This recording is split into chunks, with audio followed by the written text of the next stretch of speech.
Welcome to Wolf's Lodge. I'm Wolf, and as always, as a leader of the pack, I'm out scouring the countryside, scouting for tips, tricks, best practices, interviews with people that you really want to know and learn from to help you scale up your business, especially in these chaotic times. And speaking of chaotic times, here is the key skill for you to lead effectively in chaotic times. The key skill, this is the zero. If you want a list of things that you need to master to be effective in leading in chaotic times, this would be like the 0 0 line before you even get into the list. Before I share that with you, want to talk about something that's relevant to that topic. On this day in history, 1981, March 30, President Reagan was shot as he was walking to his car. He was waving to a group. And here we've got courtesy of Wikipedia, a couple of photos. So here he is walking out to his car. Moments later, chaos and mayhem. 3 other people were wounded. He was seriously wounded. And he exemplified what to do to be an effective leader in chaotic times in how he responded to this. And he walked into the hospital. He was seriously wounded. We didn't know that at the time. And you may not be young enough to remember this. I remember this. He walked in because it's been, he's in living memory. He is the most recent president that was shot. Okay. So he was walking, he walked into the hospital to be operated on. We found out later he was very, very, very seriously wounded. He had a collapsed lung. Bullet had nearly hit his heart, did a lot of damage. He nearly died, but yet he wanted to set that example, walking into the hospital, waving. He's joking with the surgical staff. Imagine this: he's bleeding to death on the gurney, and he's joking with the doctor, saying, "I forgot to duck." How incredible is that? See, what a way to set the example for what to do in chaos. When people around you, when their fear levels are cranking up, think about that right now. We got reports of war, inflation's high, new regulations coming out, interest rates are going up, home loans are getting more expensive. Food is not just more expensive, it's ridiculously more expensive. And in some cases can be hard to, some foods are starting to be hard to find. Things are stocking out faster. Gasoline is expensive. So it's just all this churn and burn. It's very chaotic. What do you do? How do you lead? Practice that Reagan principle. Walk in to the hospital. So joke with the surgeons. Joke with those that are stressed. You can see it in their eyes, right? You can see it. You can see it in your family's eyes. They're a little more concerned than normal. You can see it in your team's eyes, your customers.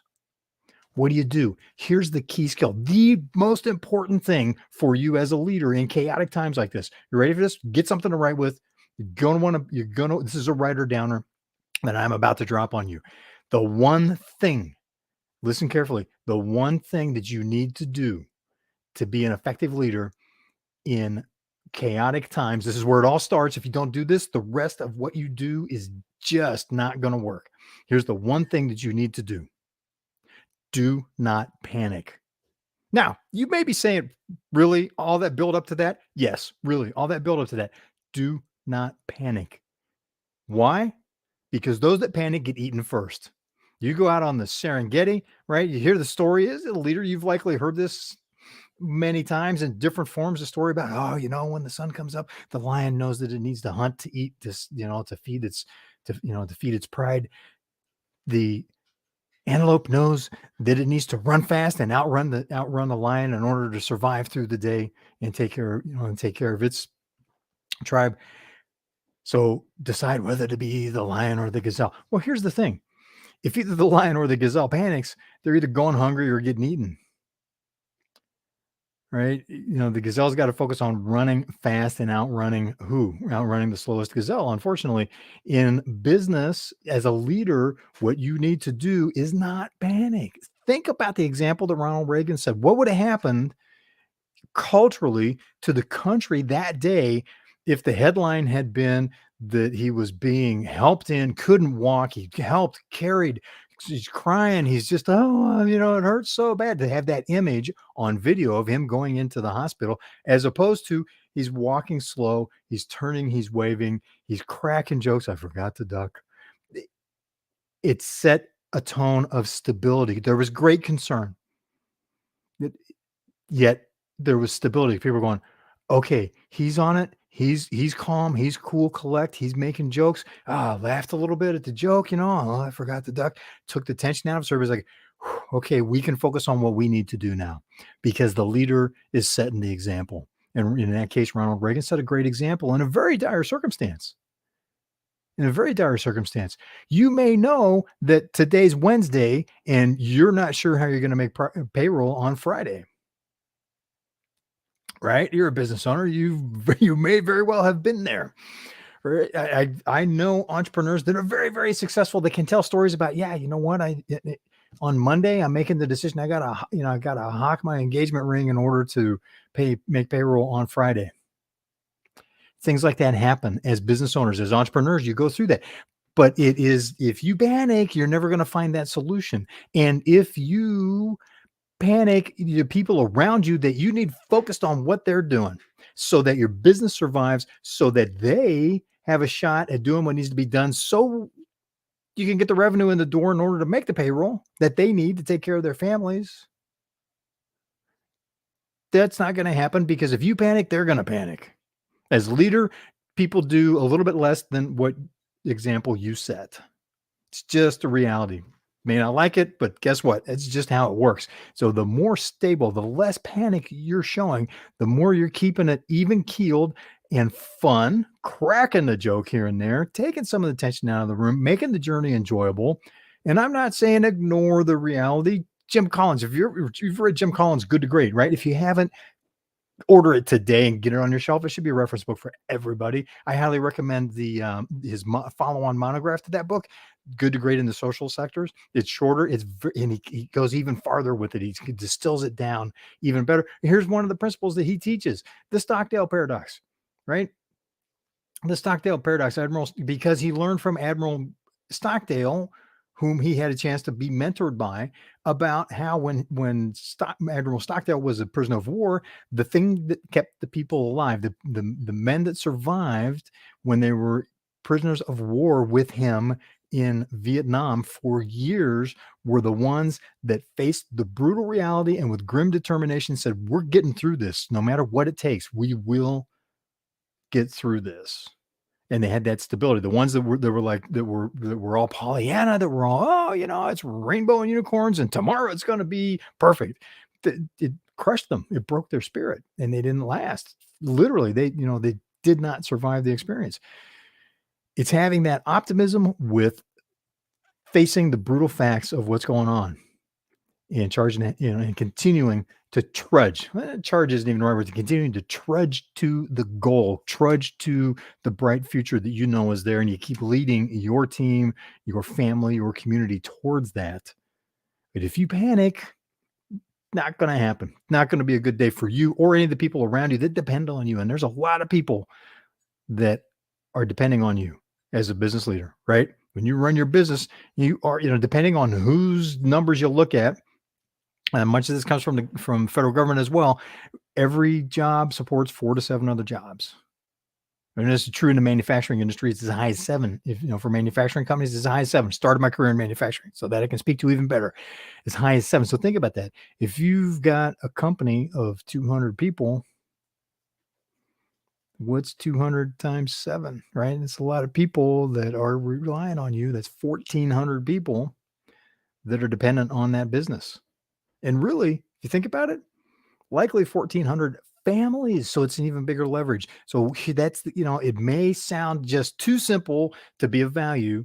Do not miss that. Do not miss the importance of it. A lot of times in life, the blindingly simple are the things that can be a massively small hinge that swings an unbelievably large door. And this is one of those. This is the 0 before you even start working down your leadership mastery list. This comes first.